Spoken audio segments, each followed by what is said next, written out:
All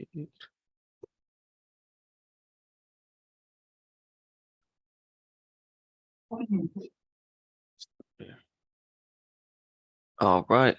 Hello and welcome to week 9 of the 13-week fiscal program for American Prisoners of War.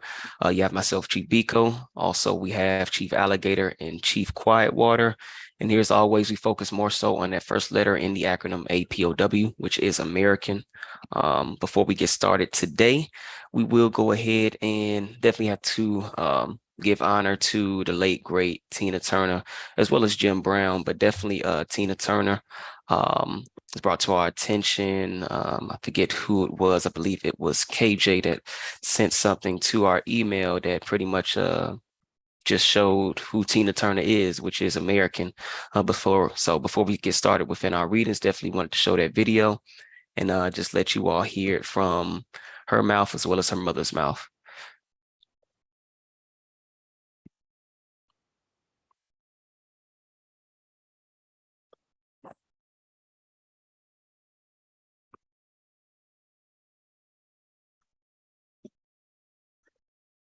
Can't hear anything, Chief Biko. Yeah. Let me see. Stop sharing real quick and reshare. Let me see, it might be my head. Shout out to the bill last night as well. We were on Copper Empress channel. We had another great bill adding on to what we didn't get a chance to finish up on Sinetta TV. How you looking on your end, Chief Biko? Should be good. We try now.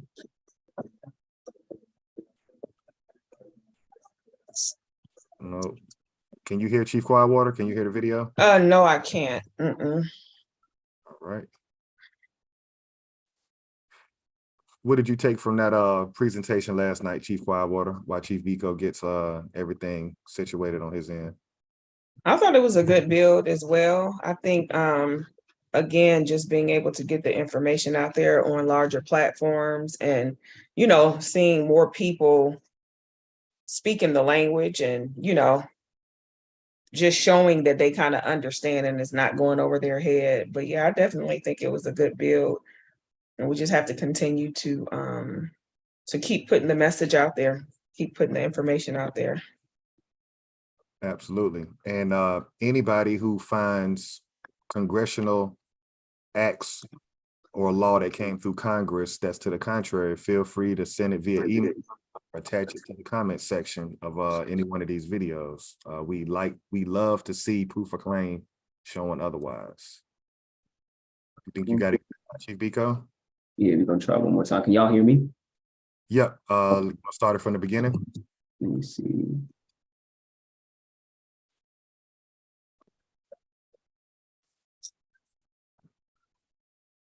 Still nothing. It's not playing. We share the Lyndon B. Johnson video. So this is how we share the Lyndon B. Johnson video. I'm not sure what's going on with the audio. Let's see.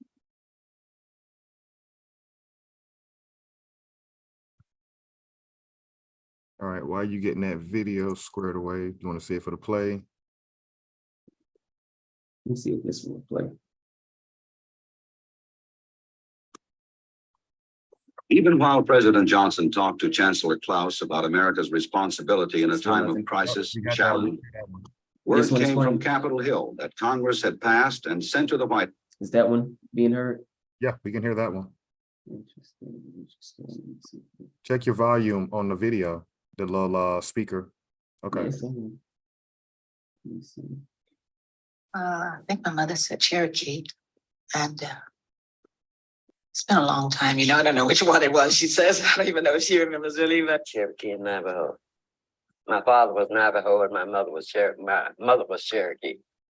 we had this particular table that we sat at each night that we were there, and the drummer wanted me to sing, and I wasn't a singer.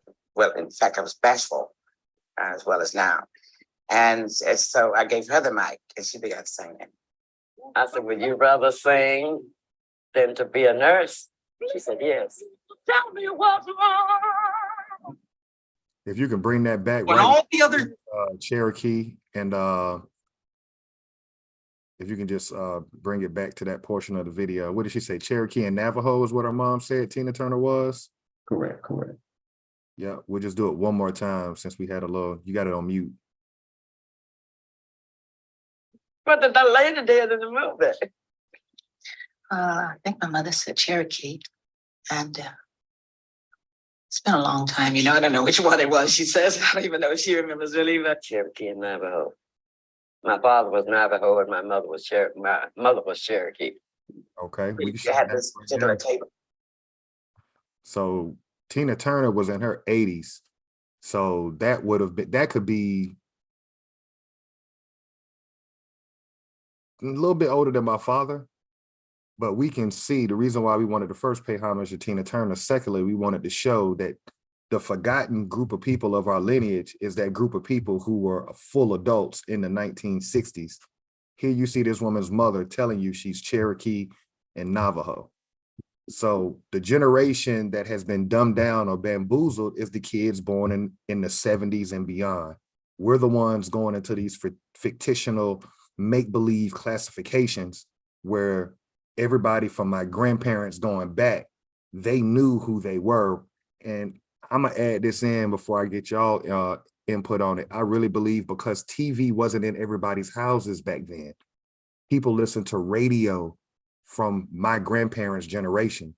So my generation up until now, it's normal now that everybody has a TV, everybody got a computer, and most people got smartphones. So these companies can pretty much throw out there any kind of propaganda that they want the masses to assimilate to. It wasn't like that. It was more de jour back when my grandparents were living. So I'm gonna stop right there on that and let y'all build on the fact that Tina Turner was Cherokee and Navajo based on what her mother said. Yeah, I think it's important. Well, like you said, I think, you know, back then had information been as easily accessible, I definitely think we would have been able to progress so much more because people would have been more been able to get this information out of knowing who they were and, you know, verbally saying it, like, you know, they knew who they were, you know, rather now throughout all of these years, all of this information has been suppressed and people are just now waking up. And it's just hard for people to understand, you know, the fact that we were the ones that were here. And, you know, I definitely think that the information being accessible now rather than not being accessible then has a lot to do with how we are just asleep at this point. But we're waking up slowly but surely. Yeah, I'd agree. I think, well, pretty much what I took away was just her mother's conviction and how she immediately knew who she was, both sides as well. Mother Cherokee, father Navajo. Wasn't no stumbling, wasn't any second guessing in how she said it. Going back to both of you all's points, she knew exactly who she was and made sure to pass that down to her daughters and, you know, so forth and so on. And again, someone that looks like us, like this could be one of our parents or grandparents, and nobody would have guessed or second guessed saying, oh no, you're African-American. Like you stated, this time we're living in now with all of the tools and all of these media outlets that we have. So all of this information being bombarded, just causing a lot of confusion. So back then, definitely more simple and able to actually go to who was raising you, your family, to ask, you know, exactly who you were. So that's what I took away from that. And again, just another example of an American who created some great things and pretty much created a great legacy in Tina Turner. So definitely rest easy, Miss Turner, and we'll go ahead and continue to build. Yeah, I'm gonna actually say that we're actually dumber now. And I think that's due to we honor degrees more so than our lineage. That's the last thing I'll add on this, where she knew who she was coming out of, I think she came out of Tennessee. Listening to this video, I believe Tina Turner was raised in Tennessee. But even you could see as a grown woman, probably in her 30s or 40s, when she was like, I don't know, I think my mama told me I'm Cherokee. I don't think she remembers. Somewhere in her life, that became not as important. And so my generation, your generation, and everybody beyond, that's the power of propaganda or media. Now we're no longer honoring what our family tree is. We're more concerned with what piece of paper did the European give us through their school structure. So the doctoral or the master's or the bachelor has more relevance to us in today's world than our bloodline. And then maybe playing devil's advocate, was it just that because they knew who they were, that it wasn't a question of who they were, is why maybe it wasn't talked about? You know what I'm saying? Maybe because they just knew who they were. So what was the point back then of them having to just be so forthcoming with, this is who I am? Because they knew internally who exactly they were, if that makes sense. I see what you're saying, where it wasn't even like those questions wasn't being asked to the parents, like, who Right. are we? You know what I'm saying? As in, like you shared on Sonetta TV, you know, when your son asked you, like, do we come from slaves? Like, that probably wasn't a question that Tina Turner was asking her mother. Right. You know, was asking her mother. So I see what you're saying with that, you know.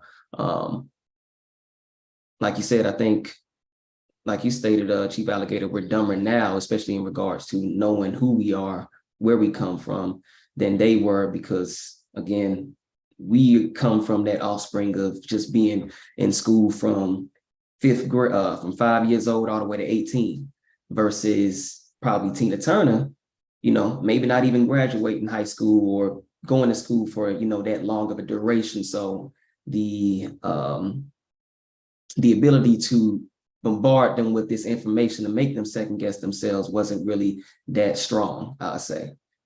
And you got to keep in mind, it was segregation. It was military. It was intense military occupation. So the people who were schooling you look like you. So that probably wasn't a topic either, like Chief Firewater was saying. They're not, well, damn, look, going back to, we're dumber now. Now you have people who look like us that are drilling in little kids' mind, you come from a slave ship. Back then, during segregation, I'm pretty sure them teachers was not talking nothing about slavery in the 40s, 50s, and 60s to the kids. Yep. So shout out to Tina Turner, and definitely shout out to Jim Brown. Forgot about him, Chief Biko. Jim Brown plays an important role. Was one of the first American professional running backs. Remember, NFL was segregated. You know, how we forget, during our grandparents' age, the NFL was segregated. I think baseball was the first one to desegregate. This hat that I have on today, this is the Alabama Black Barons Negro Baseball League. I bought some of these hats yesterday. So when you see these 3 Bs on this hat, this was owned and operated by us. So, you know, amazing how we forget, you know, what we were owning and controlling. You know, how many of us knew Alabama had a professional Negro baseball team? Even in Atlanta right now, Atlanta won the World Series 2 years ago, but how many people know the original Negro or professional baseball team was the Atlanta Black Crackers? You see what I'm saying? Like, these are just things that gentrification, which is warfare, you know, our generation didn't know it. Our kids definitely won't know it. So it's up to us to go back and honor our grandparents and start digging into the files and figure out, what were they doing? How were they living? They were independent based on the research that we're doing on this channel. It was segregated. They weren't asking and begging nobody for nothing. They were owning and operating, not being happy because they got a contract to go into other people's business structures. I'll stop right there. Y'all want to build on that.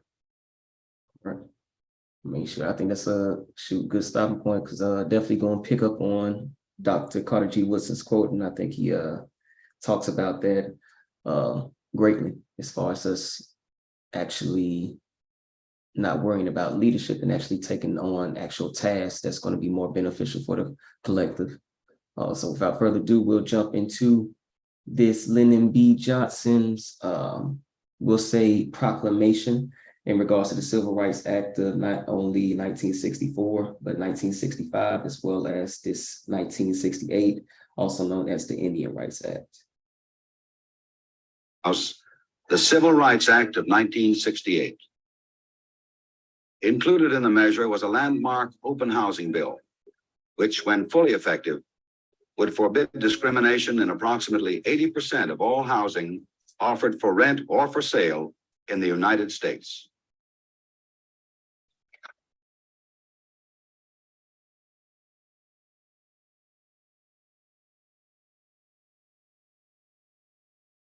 I do not exaggerate when I say that the proudest moments of my presidency have been times such as this, when I have signed into law the promises of a century. I shall never forget that it is more than 100 years ago when Abraham Lincoln issued the Emancipation Proclamation. But it was a proclamation. It was not a fact.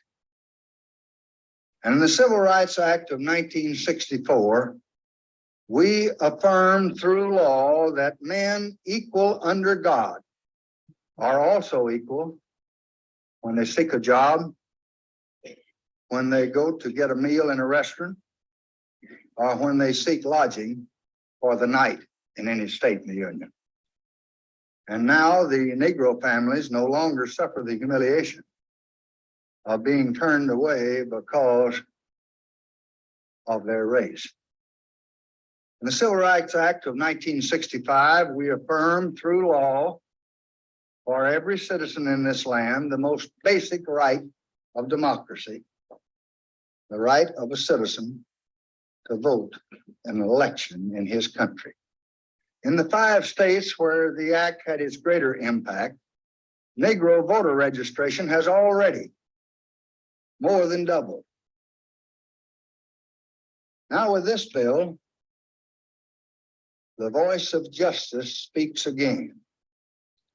It proclaims that fair housing for all human beings who live in this country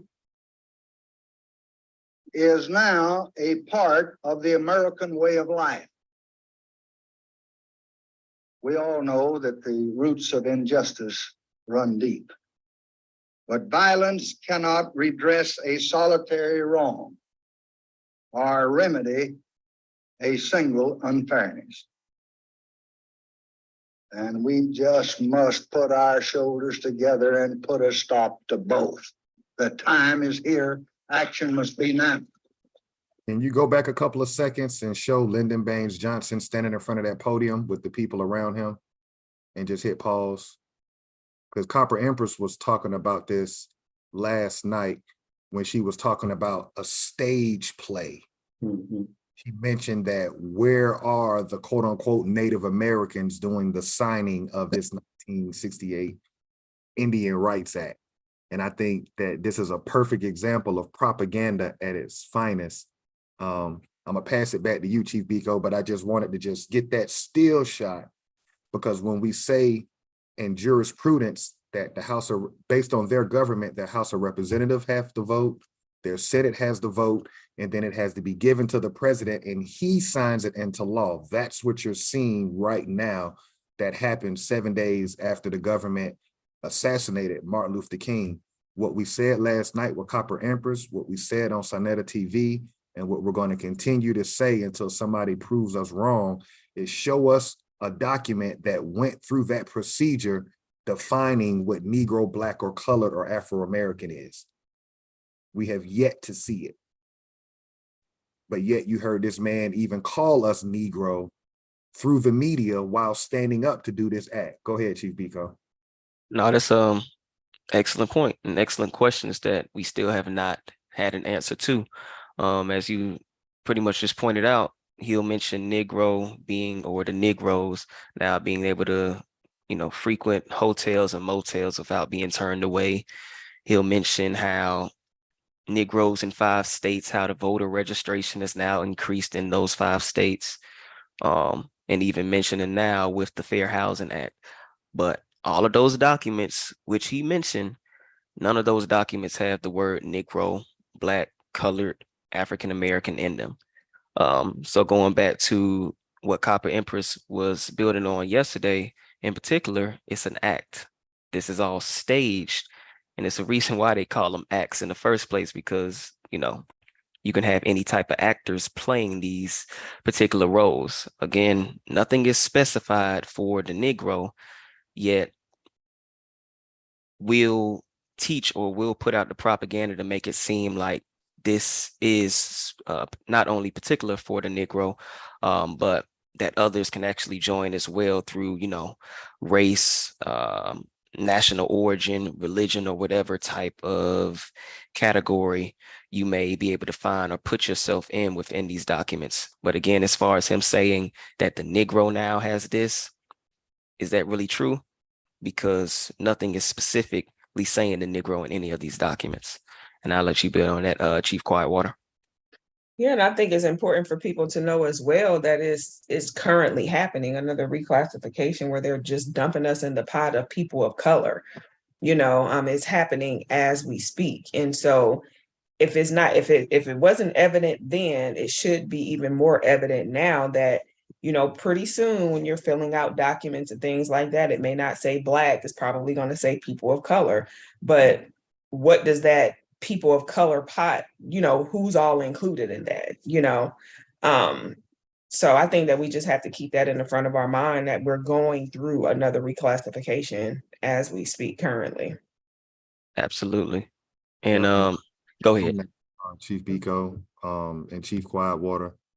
This was 1968. So the government, the benefit we have as the generations that come after this is we can look back now because 2020 happened. So 1968, inner cities are burning down because our grandparents were burning down Detroit, burning down Chicago, burning down Harlem.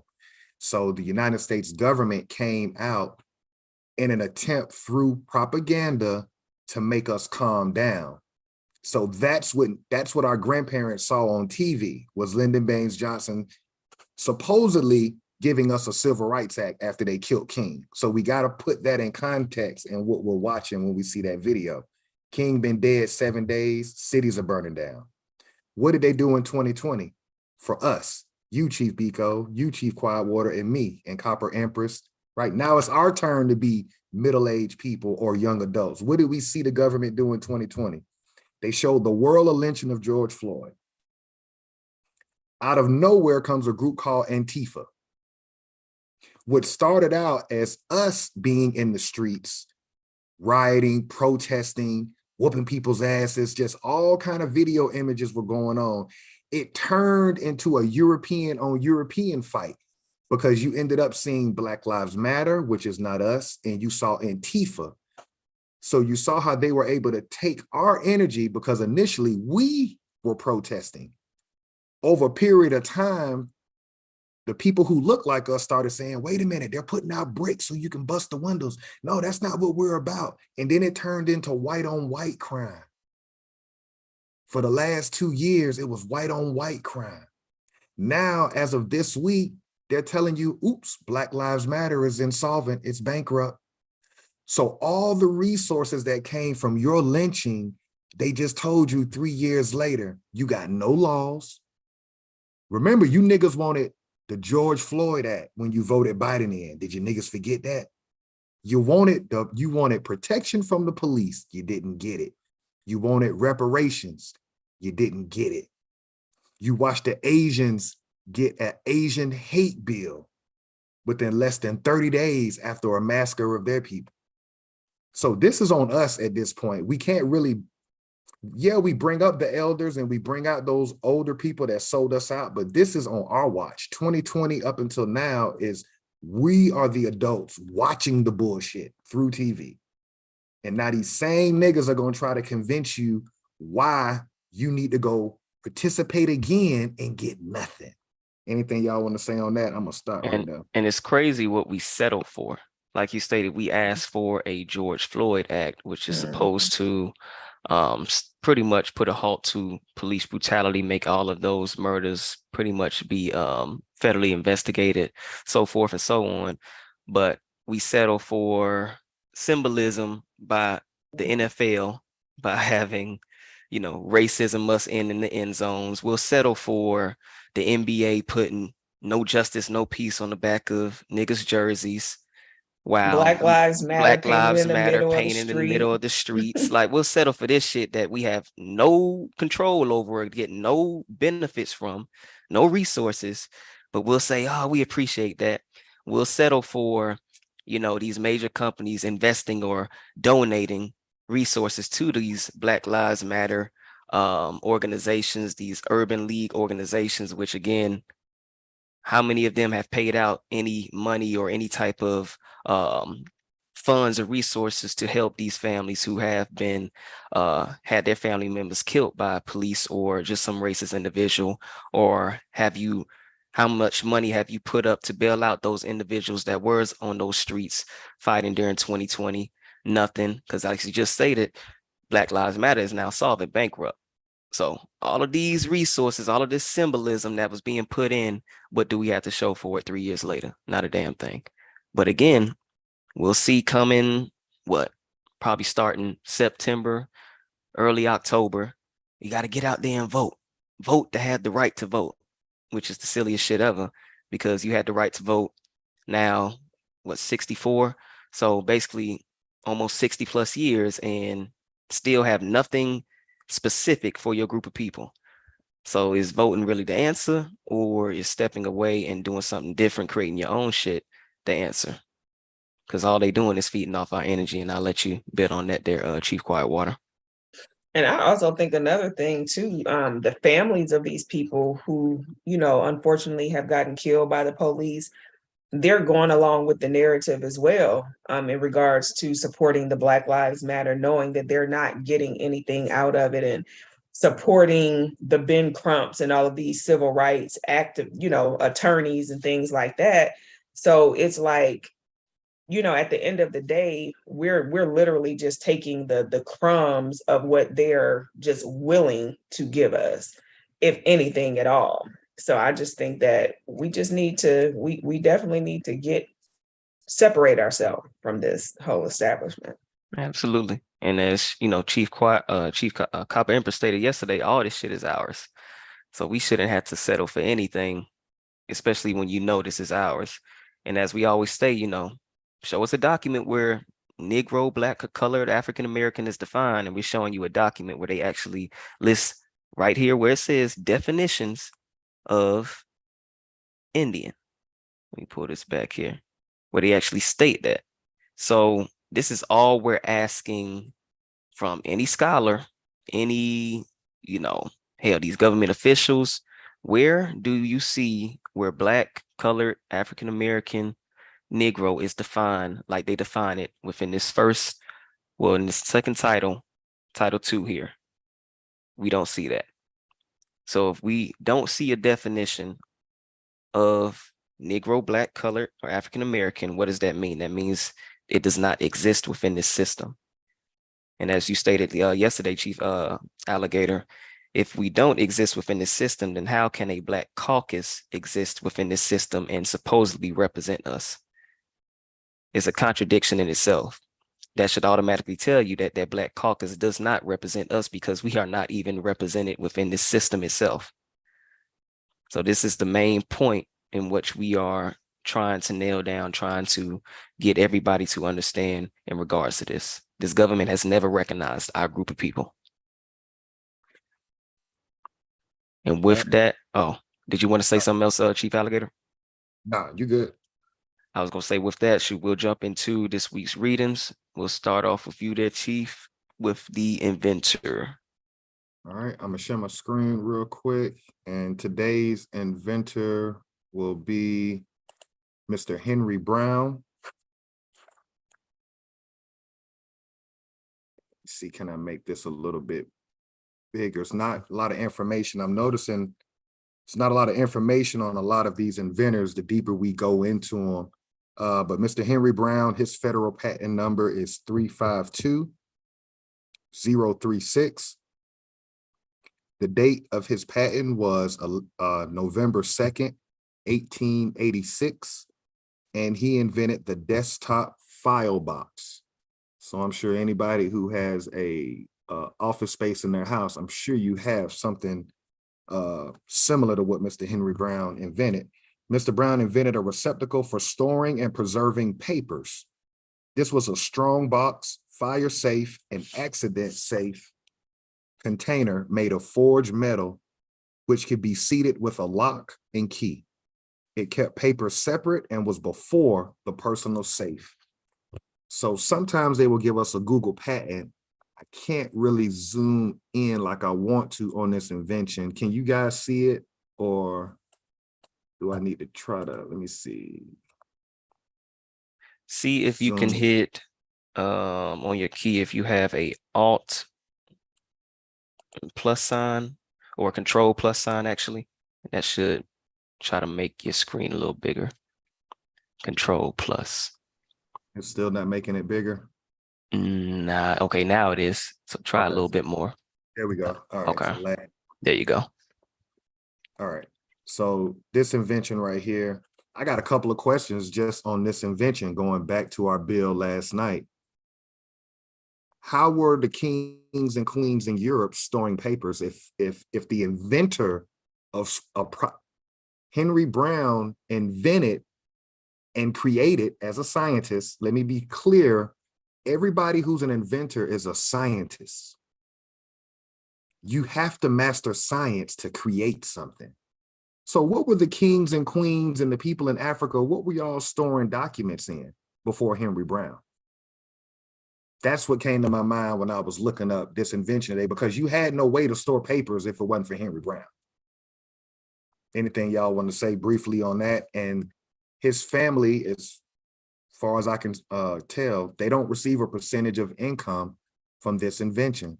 So I want to circle back to what we were saying on Copper Empress last night. If we invented all of these things, why are those families not receiving 100% of the income from the world that purchases their ancestors' invention? That's what we're saying. We can't look at ourselves as owners. Everybody should be paying us a tax on this land. If you really understand that you're from this land, like it says in the Iroquois Confederacy Constitution, yeah, you can come over here and you can be a part of a tribe, but you'll never have a vote in a tribe. So once our form of government was dismantled, we let them set up a government and they've alienated us through documentation. Ain't that a bitch? You helped them create Articles of Confederacy in the United States government. They in turn turned around. Well, no, I'm lying. They did add us, because the only group of people that's in their constitution is the Indian not tax. Part of the problem is you got a group of people that are claiming to be us, but they've got a misnomer name themselves, which is Native American. But when you start to uncover that shallow grave and look at all the records that come out of this land, you start to realize all those people look like us. I'm gonna go back one page off this invention, and let you see what Mr. Henry Brown looks like.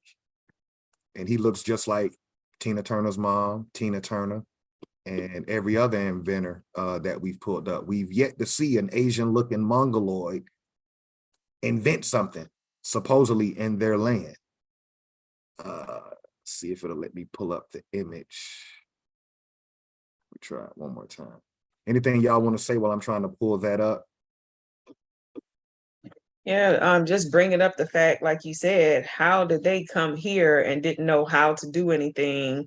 You know, they had to get it from us, you know, everything that, and we've been able to prove, like I mentioned last night, that we haven't repeated inventions. We haven't repeated inventions. You're real choppy, Chief Quietwater. Okay. Can you hear me okay now? Hold on 1 second. You're real choppy. I thought I had the image here, so it looks like it's not going to be able to show the image. Let me go back one. All right, see if you can Can you guys hear me now? okay. Yes. Yeah, you good. Okay. Yeah, but just the fact, I mean, again, just make it make sense. You know, how do we have all of these patents and inventions, but we were slaves and didn't know, you know, what we were doing. So I mean, it's very simple. Yeah, no, I'd agree. I'd agree. And just to see that, you know, he basically had a fire proof or fire safe filing, like you said, pretty much what is it, folder, not even a folder, but compartment that Mhm. people still use today. I know my mom has something like that with important Mhm. files in it. So just to see that that was something invented by an American is, you know, is eye-opening. That's something I Right, did not right. know, you know, something that I And it's the see. basic things too. It's the Exactly. basic things that have definitely developed into things that we need in order to Absolutely. operate in everyday life. Absolutely. Whether it's that, whether it's a mailbox, whether Mhm. it's, you know, a stop sign or a stoplight, Right. you And know. that just goes to show you they had brilliant minds. Absolutely. We have brilliant minds, rather. And as Copper Empress stated yesterday, we do have these brilliant minds because we are the creators of civilization. Like Mhm. they're coming up with things to say, okay, how can we progress? How can we make this more Right, efficient? How can we make this easier for our lives, for our civilization? So I think that was just another good example of that. right. I'll go ahead and jump into this week's Dr. Carter G. Woodson quote. And I was stuck between either 1 or 4, but I think I'm gonna go with 4 this week. And quote 4 reads, if the Negro could abandon the idea of leadership and instead stimulate a large number of the race to take up definite tasks and sacrifice their time and energy in doing these efficiently, the race might accomplish something. The race needs workers, not leaders. Such workers will solve the problems which race leaders talk about and raise money to enable them to talk more and more about it. I think this is very key, and it's still relevant today, especially when we go in regards to like your religious leaders or your nonprofit organizations such as Black Lives Matter that continue to talk about the issues at hand, but don't create any constructive plans for the group, and no tasks are actually being worked at on a Yeah. large scale. As we, you know, especially beginning of our channel, listen those 13 steps or however Right. many steps we would list. Hey, looking to see who your family is. You know, go to these nonprofit organizations, see what their position is on reparations. You know, there is no money. Start going ahead and transferring this fiat currency, this dollar, to the actual money, which is silver and gold. You know, no steps like that have been mentioned, or I have not heard anything like that from any religious leader, any nonprofit organization leader that's supposed to be for our group. So I think this is very key for us. And again, this is just something that we've shown ourselves to do, what people in the chat have shown themselves to do. A lot of people within this community, I'd say, is be able to, you know, sacrifice their time, their energy Right. to whether it's, you know, an hour or 16 hours or however long it may be, but just being able to carve out a select, you know, time throughout your day to say, okay, let me go ahead and do something constructive that's going to benefit not only myself, but my people as well. And it just allows us to progress, you know, in time, you know, like we have to just bite at this one bite at a time. You know, nothing is going to change overnight, but if we collectively on a larger scale can, you know, like you said, just kind of take some time to just move the needle forward. And the more and more people that get on the same accord with doing that, we can get much further in a shorter period of time. Absolutely. Absolutely. If you can go back, yeah, that quote, I would say we have to, the protest unfortunately has to start from within first. Understanding that media is propaganda, the first thing that they like to do is say, he's a civil rights leader or he's a Black leader. I think no, ain't no think to it. People have to start denouncing when these people who look like us on media throw that word leader around. Because I think it's safe to say when we're watching TV, we don't know who the fuck these people are, but they will introduce them as such and they'll ramble off his organizations, right? He'll have about 5 or 6 different nonprofit organizations, and then they'll say he's a leader in the community. Wait a minute, right? This is where the people have to say, no, who are you? Who put you in front of us, and who told you that you're going to be the leader? That's one thing. The second point, this came to me when y'all were building. Do you notice how they always handpick people out of college to quote unquote be leaders? And the reason why that's a problem is because if we go back to the 1960s, that's who the Black Panthers were. That's MLK, John Lewis, all these were 18, 19, 20-year-olds. The problem with that is you haven't lived long enough. You haven't done enough in real life. You understand what I'm saying? It's like some kind of weird way, because you go to an HBCU, you're supposed to be a leader by default. We're not gonna look at your resume and see what you actually have a skill set in. What have you actually done? What have you actually built? And that's another hindrance to us, is that your leader doesn't have to come out of an HBCU. What's y'all thoughts on that? That we're on this hamster wheel, if you will, using that analogy, like Copper Empress said. At some point, you got to get your ass off the hamster wheel. Stop letting them throw these young people, probably not even independent on their own, but they got ideas for how the whole group is gonna survive. Mm-hmm. No, I'd agree. And I think it's meant to be that way. Meant to be, handpicked or chosen that way you can shape them into what you want them to be, versus having, somebody who has that life experience, whether, they went to some, college, university or not, they understand exactly what is going on. I would say, taking the example between a Malcolm X or Dr. King, one coming from or being in prison and changing his life around, studying to show himself approved, versus another going to school, college, also studying to show himself approved, but taking 2 different paths. And kind of even goes back to another Dr. Carter G. Woodson quote, people are given 2 educators, one which is given and one which he gives himself. And pretty much everybody knows that the one which you give yourself is by far the more desirable. So even in that quote itself is showing that, hey, life experience is the best teacher, versus you trying to, be studious or, studying and things like that, but you don't actually have that real world experience.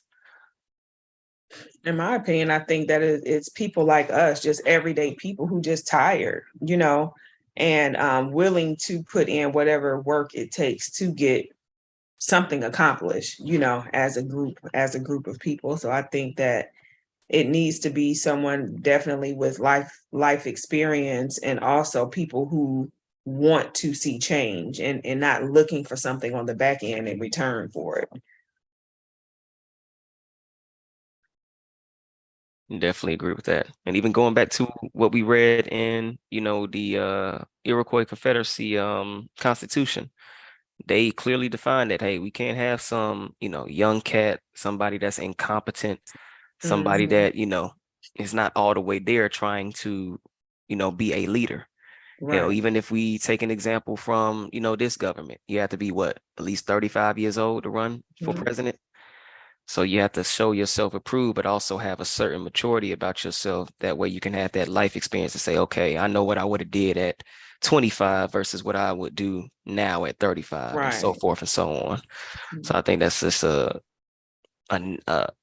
just being in alignment with nature, I would say. Absolutely. Shoot, I'll let you go with the legal definitions, then we'll jump into these readings. Okay, legal definitions. Number 1, American, indigenous to America. Number 2, descendants, one who follows in the bloodline of an ancestor, either lineally or collaterally. Number 3, slavery, a situation in which one person has absolute power over the life, fortune, and liberty of another. Number 4, prisoner of war, a person, usually a soldier, who is captured by or surrenders to the enemy in wartime.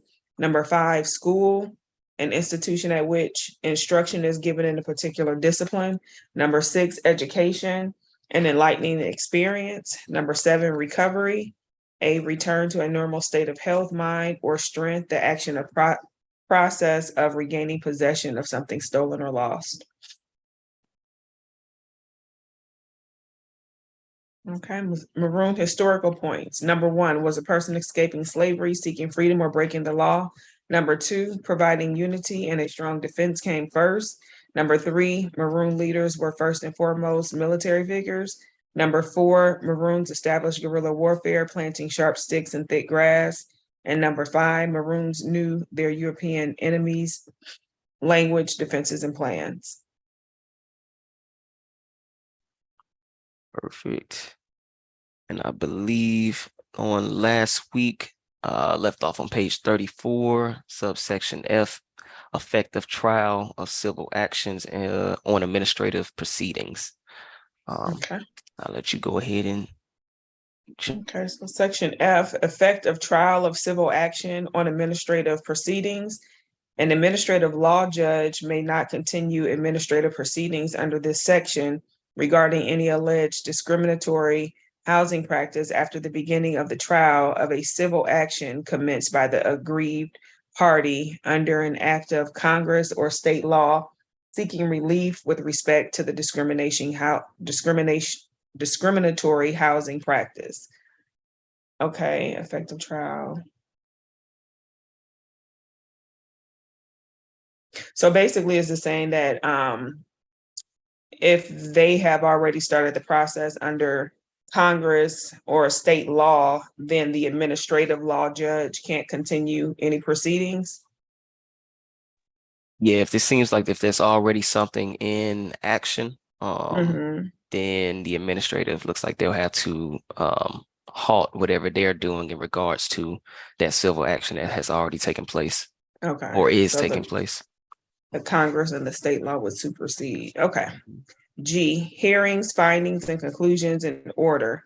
1, the administrative law judge shall commence the hearing under this section no later than 120 days following the issuance of the charge, unless it is impracticable to do so.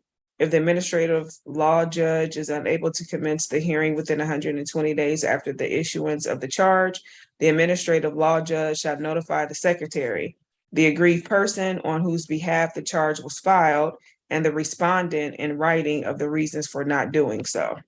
So this is just procedure, basically. Number 2, the administrative law judge shall make findings of fact and conclusions of law within 60 days after the end of the hearing under this section, unless it is impracticable to do so. If the administrative law judge is unable to make findings of fact and conclusions of law within such period, or any succeeding 60-day period thereafter, the administrative judge shall notify the secretary, the aggrieved person on whose behalf the charge was filed, and the respondent in writing of the reasons for not doing so. So basically, they have 60 days to make conclusions and findings of facts. And if not, they have to inform the parties. Number 3, if the administrative law judge finds that a respondent has engaged or is about to engage in a discriminatory housing practice, such administrative law judge shall promptly issue an order for such relief as may be appropriate, which may include actual damages suffered by the aggrieved person, an injunction, or other equitable relief. Such order may vindicate the public interest, assess a civil penalty against the respondent. A, in an amount not exceeding $10,000 if the respondent has not been adjudged to have committed any prior discriminatory housing practices. Before you go to that next page, hold on. You, in that paragraph, can you highlight real quick, Chief Biko, where it says, finding of fact under section 2. Okay. That's all we doing over here. Finding of fact. Anybody who's ever been to court for any kind of situation, based on your case, they're going to give you a conclusion. When they give you your case closes, you're going to hear what the finding of the facts were. Based on the finding of the facts, when we look at American history and its United States government's history on this land known as North America, we're challenging all public servants, all constitutional scholars, all scholars, everyday people who think otherwise than what we're showing based on fact.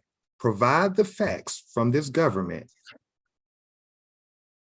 where Negro, Black, and colored went through jurisprudence procedure and was signed by the president into law and defined as such. I just wanted to highlight that because that's all we're doing. We're fact finding. We're pulling up government public records and we're just doing a real history class based on what this government really did. Not some author who wrote a book and came up with his own appeal to sell his book. No, we want to know what the records from the government has done to us. I just wanted to interject that. Mm-hmm. That's true. Okay. B, in an amount not exceeding $25,000 if the respondent has been adjudged to have committed one other discriminatory housing practice during the 5-year period ending on the date of the filing of this charge. And C, in an amount not exceeding $50,000 if the respondent has adjudged to have committed 2 or more discriminatory housing practices during the 7-year period ending on the date of the filing charge, except that if the acts constituting the discriminatory housing practices that it is the object of the charge are committed by the same natural person who has been previously adjudged to have committed acts constituting a discriminatory housing practice, then the civil penalty set forth in subparagraphs B and C may be imposed without regard to the period of time within which a subsequent discriminatory housing practice occurred. So basically, the more time after let me see, the filing, the more the fines will be in regards to the periods like 5 years and 7 years. So if they catch you, or if you've already been, ruled upon for having committed, one or more discriminatory acts, then your penalty won't exceed 50,000 unless you are a natural person. Then that's pretty much thrown out the window. So it seems like they're giving the protection to those persons, which we know can be a corporation, organization, pretty much anything. But if it's a natural person, then those time frames are pretty much thrown out the window. So it doesn't matter how long. If you have 2 or more, then we're going to go ahead and, they're saying they're going to come down hard pretty much on them.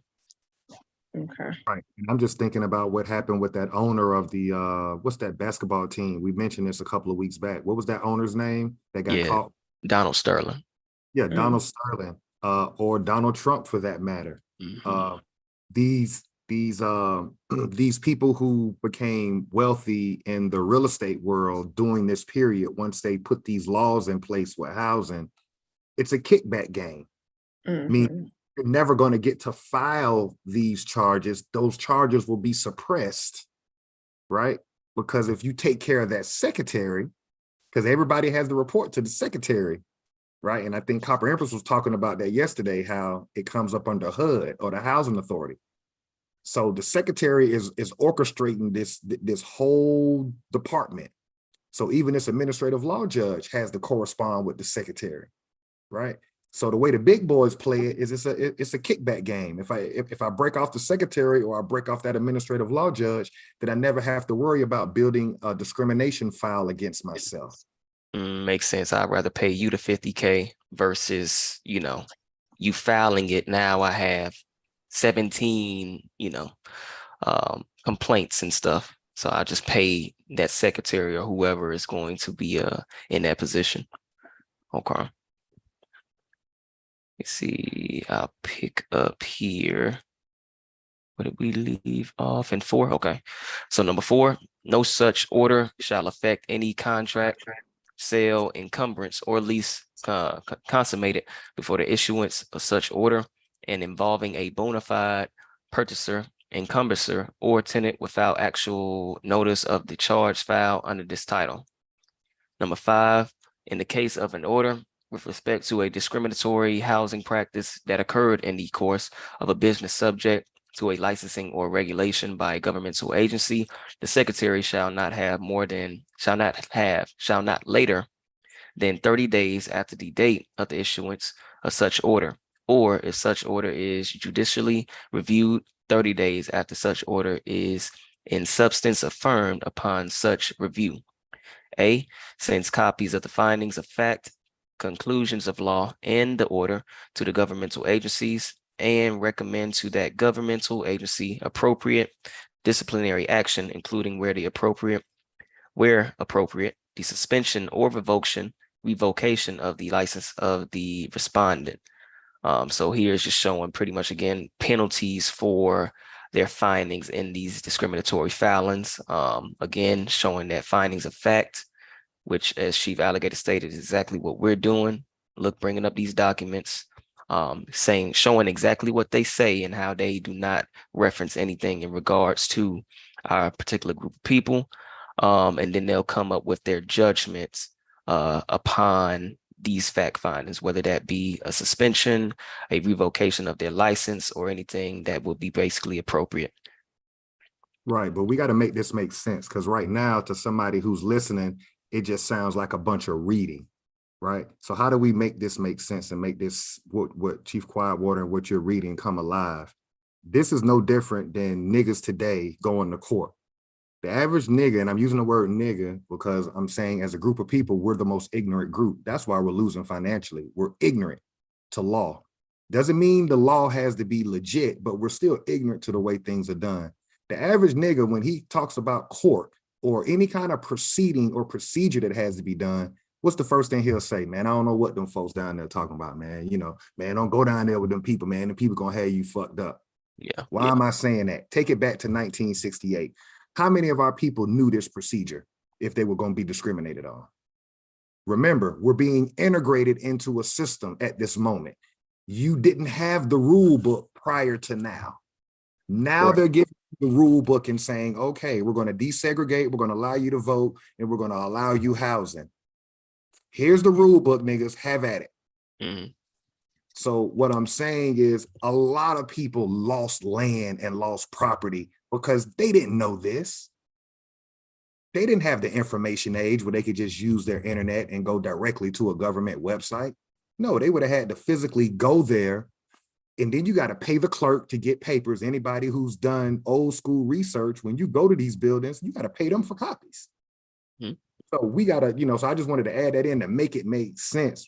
We can read and not make it come alive, and somebody listening can be like, man, why are they just reading all of this? We're reading this because these are the rules to the game. Correct. So you wonder why you lose in life, because you don't want to take time to read and understand theory of operation. All this is theory of operation. You want to keep property, you want to know why your family lost property or why your people got evicted or kicked out or whatever, because these Europeans were able to come back and say, oh, ignorance of the law is no excuse. We've already got it written down. Right. These are just, like you said, rules, regulations, or the procedure to follow if you want to file for any type of discriminatory action when it comes to housing practice. Plain and simple as that. And as you stated, going back to our people at this time, 1968, just saw Lyndon B. Johnson saying now the Negro has the right to frequent hotels and these different now public places, which again would be a library, but you still have these same people that have that mentality. They're like, nah, I don't want you in my library, or this is ours. Right. So if you're going to this clerk, yeah, you have to pay them, but that doesn't mean that they're willing to give you this information in the first place for you to even make copies. You see what I'm saying? So even trying to get this information would be a hard task for those people, let alone trying to read and comprehend what the hell is being said within these documents. And I think even more now with information just being so readily available and being that it's not really hard to find this information. We online anyways, on social media and things of that nature, and people spend so much time on things that just don't make sense. you know, the information is here. The information is here for us to just get into these think tanks with other like-minded people to understand how the system is working against us and understanding how to get away from it and separate ourselves from it. Absolutely. Absolutely. I'll continue here on number 6. In the case of an order against a respondent against whom another order was issued within the preceding 5 years under this section, the Secretary shall send a copy of each such order to the Attorney General. If the administrative law judge finds that the respondent has not engaged or is not about to engage in a discriminatory housing practice, as the case may be, such administrative law judge shall enter an order dismissing the charge. The Secretary shall make public disclosure of each such dismissal. So, making this come all back full circle, going back to what Chief Alligator stated, say a Negro was able to go to your local public library, pay that clerk. That clerk was nice enough to give them documents. They understood what they saw within those documents, made copies. Now they're going through this process of filing a discriminatory housing practice. And it states here that, what does it say here? That if they give this to, let me just read that. In case of an order against a respondent against whom another order was issued within the preceding 5 years, under this section, the Secretary shall send a copy of each of these to the Attorney General. So they'll send this copy to the Attorney General. And now that administrative judge can now have has the power to either say, okay, this ain't really discriminatory and dismiss it, or actually say, okay, we can actually do something with this and push this forward. But again, we're seeing a pretty much escape clause in this section 7, where now this administrative law judge has the power to, again, push your case forward or just dismiss it, and the Secretary just notes it as a dismissal. So we can see how, okay, yeah, you have this process, but at the end of the day, who's running this process? Again, not our group of people. And what's most your family members saying, if you just make it even just simple? When you start talking about doing anything above normal, most niggas will be like, man, don't go down there, man. I ain't got time to be going down there dealing with them people. And that kind of mindset is what hurts us, because somebody got to go through that valley of death and then come back to the people and be like, hey, this is my experience. This is how it works. This is what we can do next time. But most of us won't engage. Mm-hmm. We won't engage with the system. And I believe spiritually, we don't engage because we know it's bullshit. But even if it's bullshit, like we've been exposing, you still got to go into it and find the bullshit so you can come back to your people and be like, look, here's bullshit here, here's bullshit here, here's bullshit here. So we can't beat the game without playing the game. Mm-hmm. You can't beat it without playing it.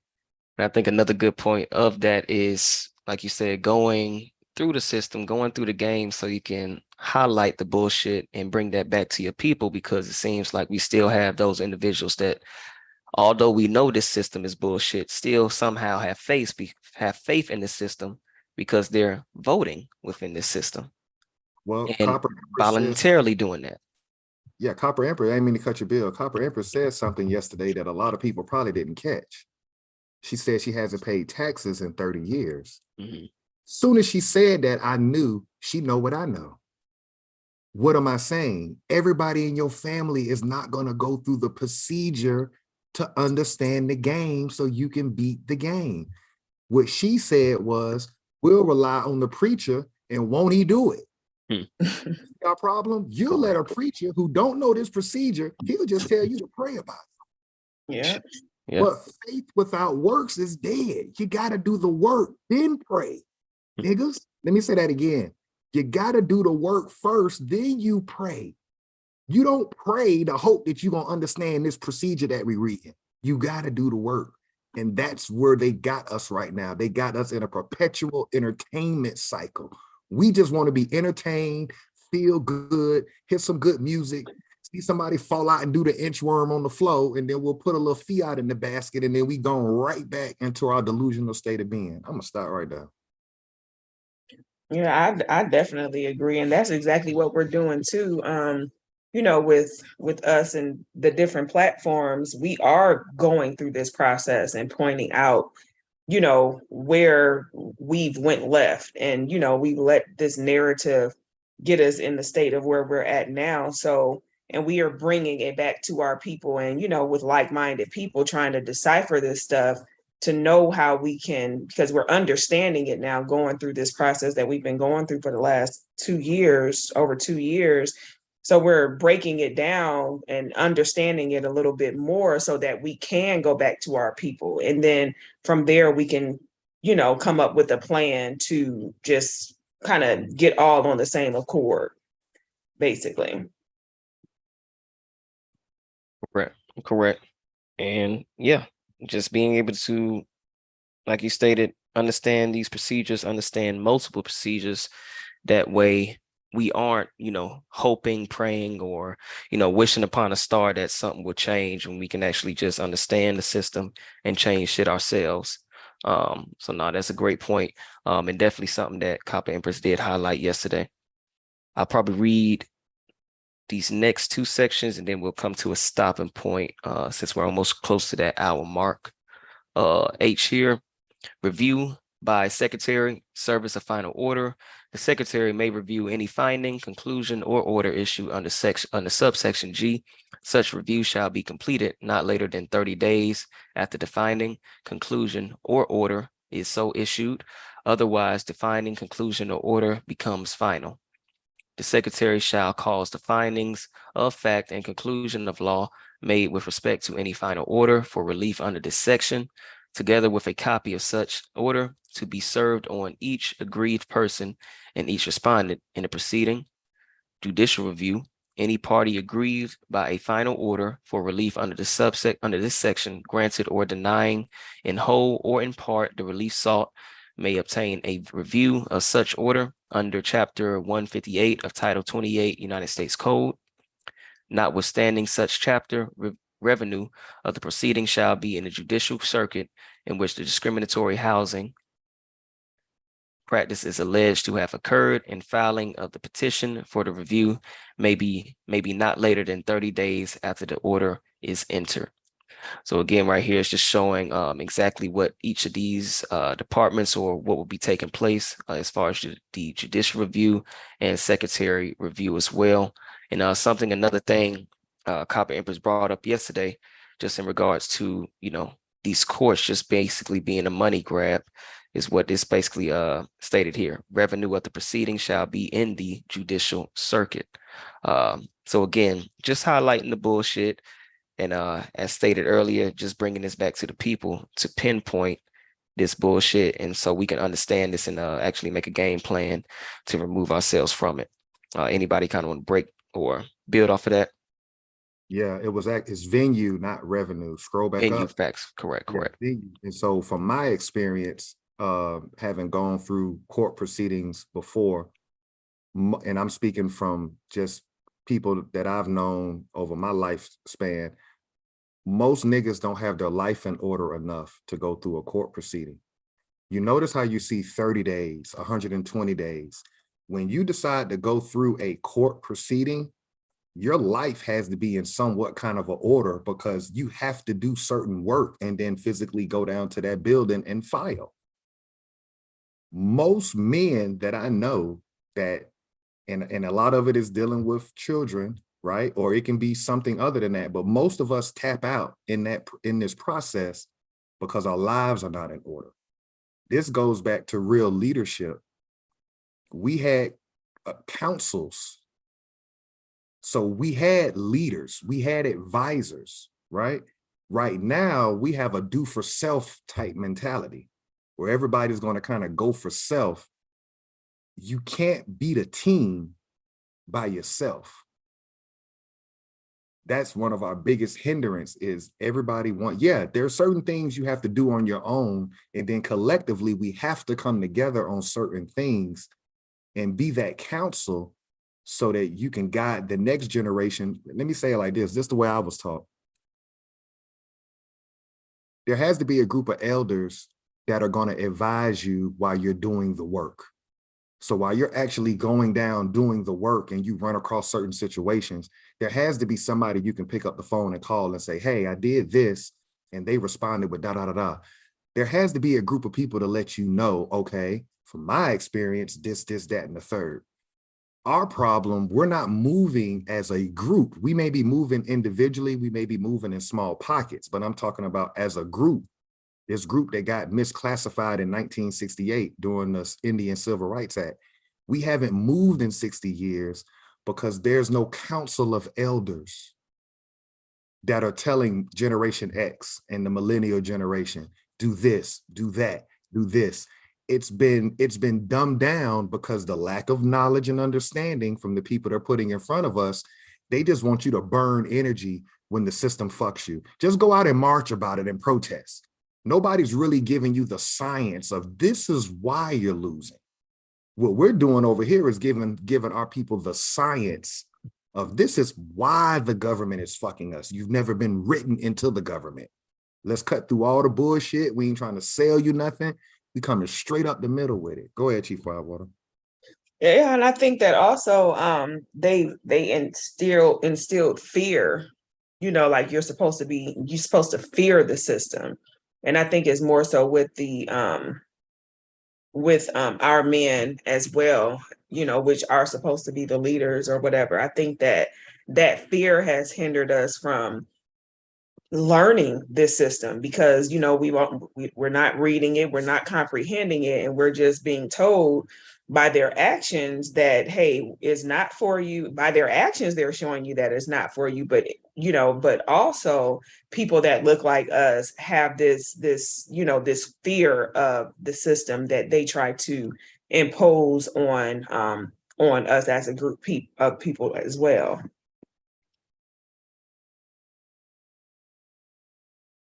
Definitely agree. Definitely agree with that sentiment and that statement. Yeah, I think it's been propped up, especially among our group, government being the boogeyman. But when we actually read the documents, read how it's supposed to actually work, and we can identify the flaws, then it's like, okay, this is what we're supposed to be fearing this whole time. So it almost kind of like it's the yellow brick road with what's the darn movie where basically the man behind the curtain was just a man. Like Yeah, you're afraid of the Wizard of Oz, you're afraid of this big, voice, this big face, this eye in the sky, when actually all of this is just a feeble old man pressing buttons because he doesn't even know how his own system works or his own system is flawed. And that's all this is. And that's all we're pretty much exposing, as stated earlier, just facts and conclusions. What do the actual documents say? And holding that side by side with what the media, what propaganda, what these books, what these teachers, what this education system is saying. And it's not equaling out. Yep. And all we got to do is look at, let me ask you this question. Chief Biko, when you were in high school, did you take civics? Trying to think, did I take civics? I think we did have a U.S. government. I know in college, it was a U.S. government class I took. Not U.S. government, civics. Civics, no. It's nah. Only thing we had was social studies, and that was, I think, elementary and middle school, but nothing as far as civics. Okay, that's the problem.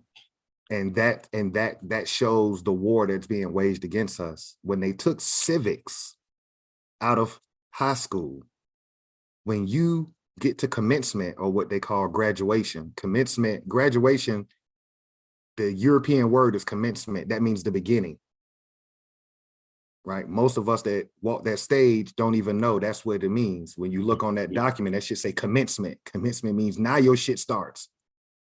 How are you going to start when you don't even know civics? Think about that, y'all. If they took civics out of high school, you don't know where to go to get shit done. And that's exactly where they want you. But here's to show you how beautiful our minds are. You can play what's your favorite video game, Chief Biko? Should probably be 2K. NBA 2K? Mm-hmm. You good with it? You play online? I ain't played in about 3 years. I'm probably trash now. Okay. I was good. Okay, so what I like to compare with the younger generation is, you know how you know your PlayStation or you know your Xbox or whatever gaming system you're using, and you know how to make a player score 30 points or your favorite team, or you know the whole science of how to win that game. That's what civics is. It's a game. And if you're never taught how this thing is laid out, how this thing is structured, when they're talking about venues, it's circuits. When you're talking about court systems, it's a circuit. The government is a circuit. So you do have to have an understanding of electricity. You do have to understand certain things can't be done in certain venues. But if they took that out of basic education for the Negro or the Black or the colored or Afro-American, they never have to worry about you. Now we're to the point, what, maybe 30 years of no civics being taught in school? We've been reduced to marching and protesting. It makes sense because you don't know how to get remedy through their system. 60 years should not go by before somebody reads the 1968 Civil Rights Act. So now we're at a point where the European is like, we're tired of seeing these niggas in the street marching and protesting. Even these immigrants are tired of seeing us marching and protesting, but that's all we can do because we don't know civics. That's how you can have a Black caucus hiding off in the cut, doing nothing for you. They're not being egged on a daily basis. They're comfortable. Why? They know niggas don't know nothing. That's why they sending the National Guard out now when you protest, because the world is like, if these niggas ain't gonna get in line with jurisprudence and understand how government works, let's get rid of them. So we're at a point in society right now where we're being flooded out. We're being flooded out because the world, we had a moment in 2020. The world was willing to listen to us in 2020. We went back to sleep. But I just wanted to add that in, man, civics. And if I could learn it, anybody listening to this video can learn how this shit works. We got to get out of the habit of throwing temper tantrums. That's all a march and a protest is. You don't like what's going on, so you're going to go out there and you're going to temper tantrum. And they're going to allow you to do so for X amount of hours. They're going to tell you, go take your ass back home. And then nothing changes. And then somebody else gets killed. And then you go throw a temper tantrum. And then somebody else gets killed. And then you throw a temper tantrum. Then you hear another owner of a major league sporting team disrespect you. And you throw a temper tantrum. And you keep giving them your money. And it's almost like, if we're tired of it, what you think other groups of people are? And I think Copper Empress said this last night. They about ready to just start coming to niggas' doors and just hauling niggas. It's sad for me to say that because I'm a part of this group and I could get misclassified, you know what I'm saying? Because I have the skin, I have the complexion, you know what I'm saying, of this group that's being waged war upon. But my motto is, you coming with me. You know, I've already planned my death years ago. So I'm not living in fear. Motherfucker coming with me. You come with the bullshit, you coming with me. Fuck your costume. But I don't want to get off track. Civics, not knowing how shit works is why we stuck in this state. Anything y'all want to say on that, Chief Quietwater, Chief Biko? I think that pretty much sums it up. Honestly, I don't have anything else to say. Yeah, we just have a lack of knowledge.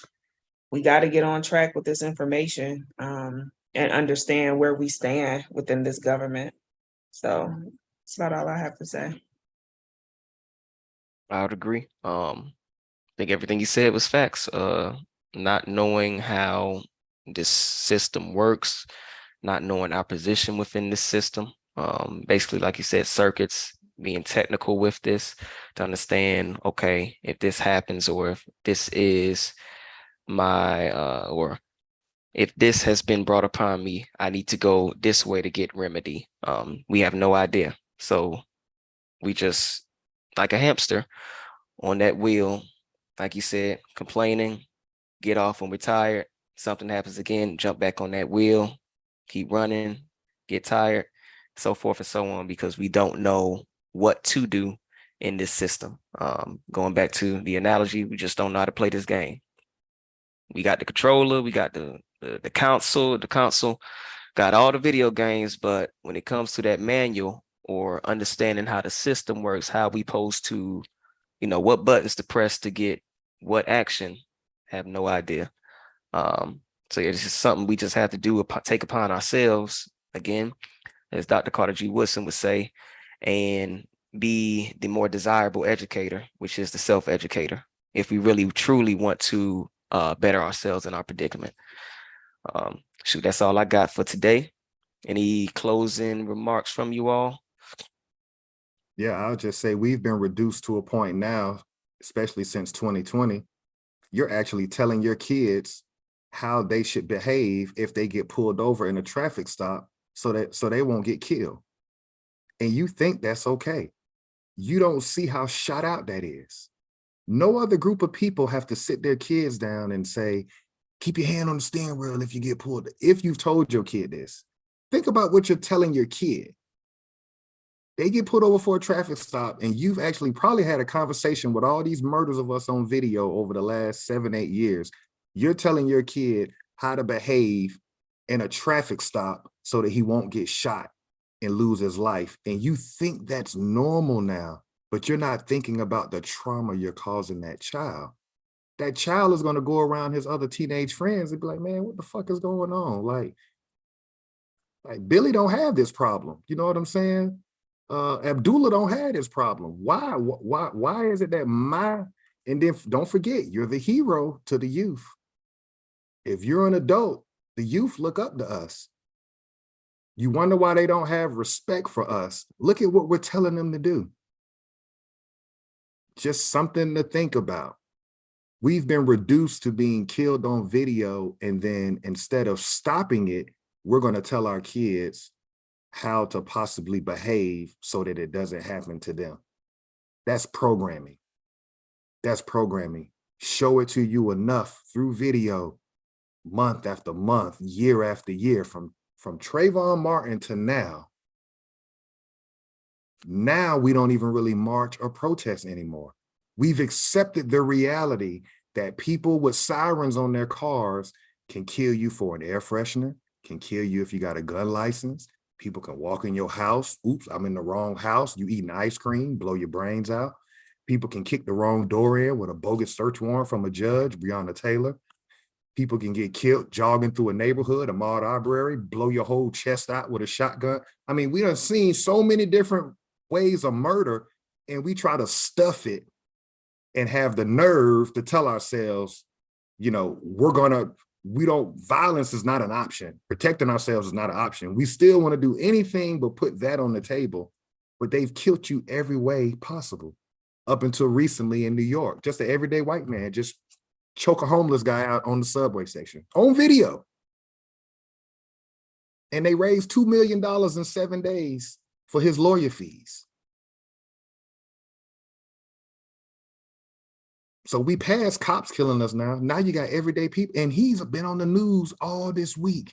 Major news outlets, they are advocating for this man that he should not be found guilty because he choked a man out on video. And in their minds, they're saying he's a useless eater. He was a homeless man. My mom and daddy told me, if you ain't got a pot to piss in or a window to throw it out, you ain't no competition.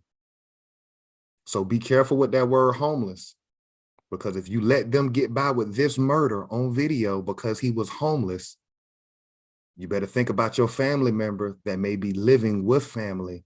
You see what I'm saying? Technically, they're homeless. They don't have a pot to piss in or a window to throw it out. So we're programmed at this point. I don't know what it's going to take to trigger us again. I don't think we can personally come back from George Floyd.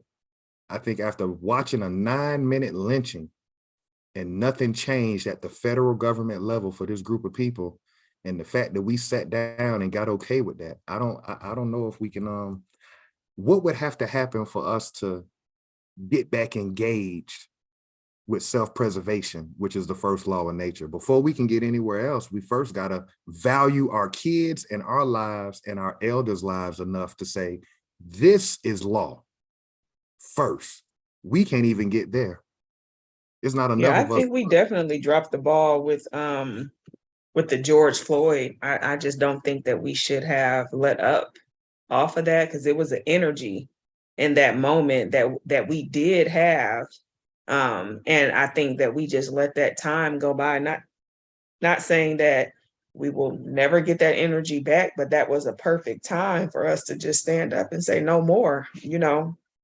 But now so many other killings and things like that have happened. Like you said, with the one in New York, that was a everyday person that just killed another everyday person. And it's, you know, has basically gotten away with it. So I don't know. We just got to wake up.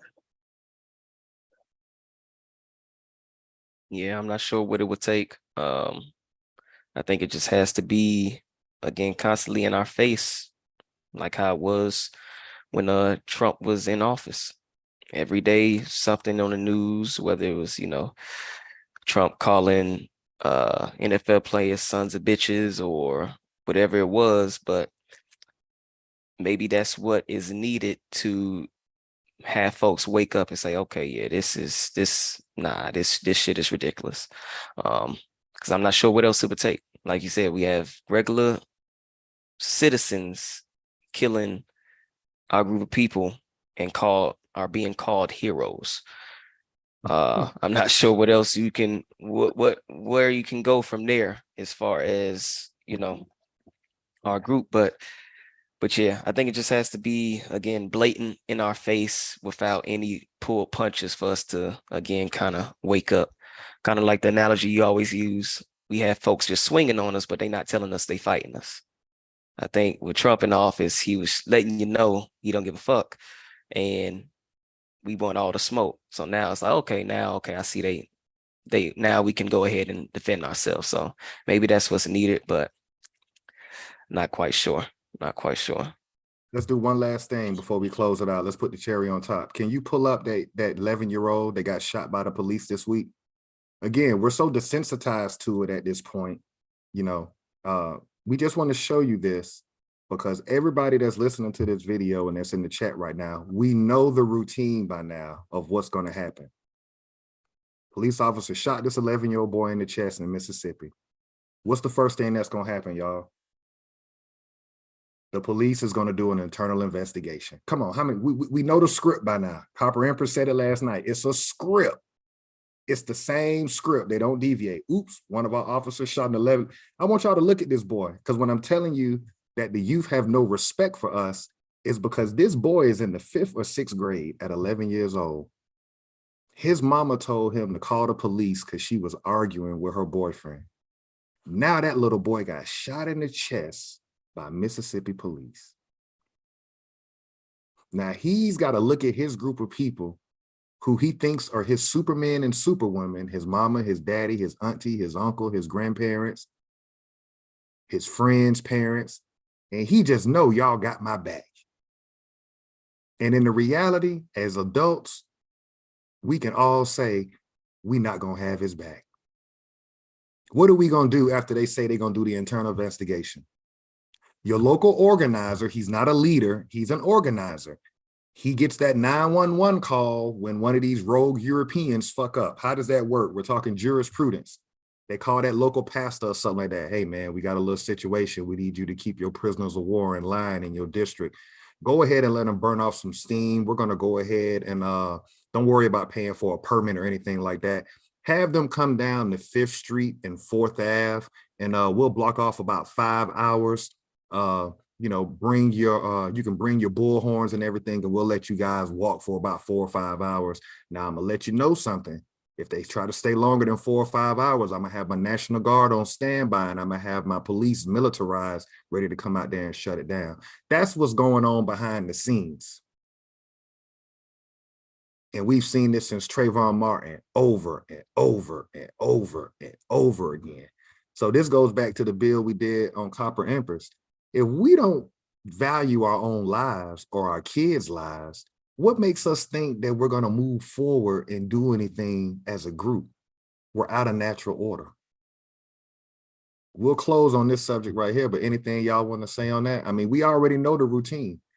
Internal investigation, suspend the officer with pay, and then call the media and tell them, all right, take it out the headlines now, because we're getting a little too rowdy down here. And then as soon as you take it out of our faces so that we don't see it every day on social media or TV, we go back to sleep to the next murder. Go ahead, Chief Quietwater.